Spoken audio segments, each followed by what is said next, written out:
Time to get our hands in the soil and start planting our fall garden. Here's what you need to know. In this video, I'm planting in one garden bed. There should be enough seedlings for most schools to plant in 2 to 3 garden beds. Beds that were planted with summer crops can be harvested and replanted with these seedlings as well. The ideal time to plant is in the morning or the afternoon rather than the heat of the day. Anytime you're transplanting, you want the soil level of the plants to end up at the same soil level they were at when they were in their tray. I'm using a trowel to make holes that are about 10 inches apart from one another.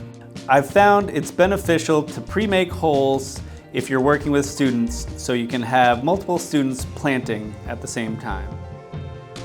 I'm starting off with a tray of lettuce that has individual cells. Start by squeezing the bottom of the cells to loosen up the soil around the roots. I'm removing the lettuce seedlings from the tray and placing them next to the holes they will be planted in. I'm setting the roots into the holes and gently patting them down until they are secure. These spinach seedlings are in soil blocks. You may also have spinach that is in cells, just like the lettuce. Spinach goes a bit closer together, about 4 to 6 inches between the plants.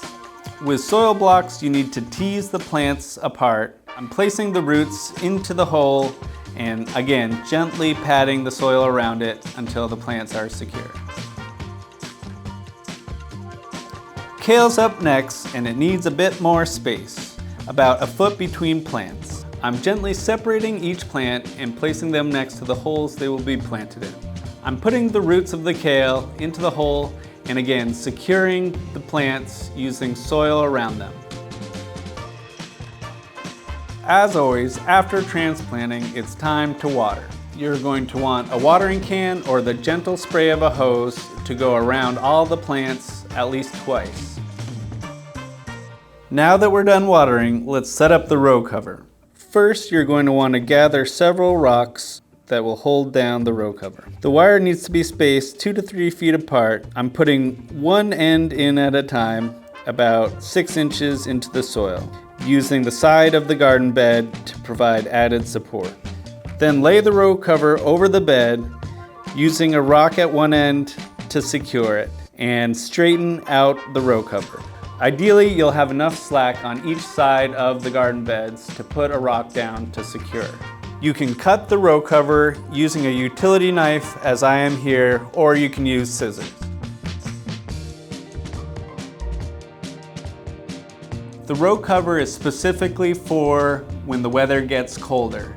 You may want to keep your row cover off during hot end of summer days. As always, water is dependent on the weather, but remember to water regularly. Lettuce can be harvested as students are in the garden. They can pick off the outer leaves to taste test or harvest the whole head for the cafeteria that can be utilized for salads or garnish. Remove row cover before the first heavy snow. Kale and spinach will likely start growing again in the spring. In those instances, harvest leaves in early spring before the plants go to seed. Thank you for learning about the Back to School Garden program.